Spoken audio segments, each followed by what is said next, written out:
A woman preparing to leave her marital home spent the first day packing her belongings into boxes, crates, and suitcases. On the second day, she had the movers come and collect her things. On the third day, she sat down for the last time at their beautiful dining room table by candlelight, put on some soft background music, and feasted on a pound of shrimp, a jar of caviar, and a bottle of Chardonnay. When she had finished, she went into each and every room and deposited a few half-eaten shrimp shells dipped in caviar into the hollow of the curtain rods. She then cleaned up the kitchen and left. When the husband returned with his new girlfriend, all was bliss for the first few days.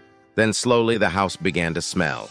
They tried everything, cleaning and mopping and airing the place out.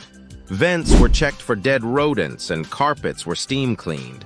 Air fresheners were hung everywhere. Exterminators were brought in to set off gas canisters, during which they had to move out for a few days. And in the end, they even paid to replace the expensive wool carpeting. Nothing worked.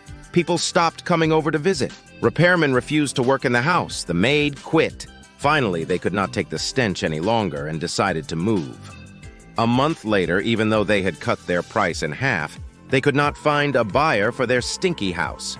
Word got out, and eventually even the local realtors refused to return their calls.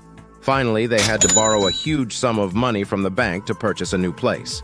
The ex-wife called the man and asked how things were going. He told her the saga of the rotting house. She listened politely and said that she missed her old home terribly and would be willing to reduce her divorce settlement in exchange for getting the house back. Knowing his ex-wife had no idea how bad the smell was, he agreed on a price that was about 1/10 of what the house had been worth, but only if she were to sign the papers that very day.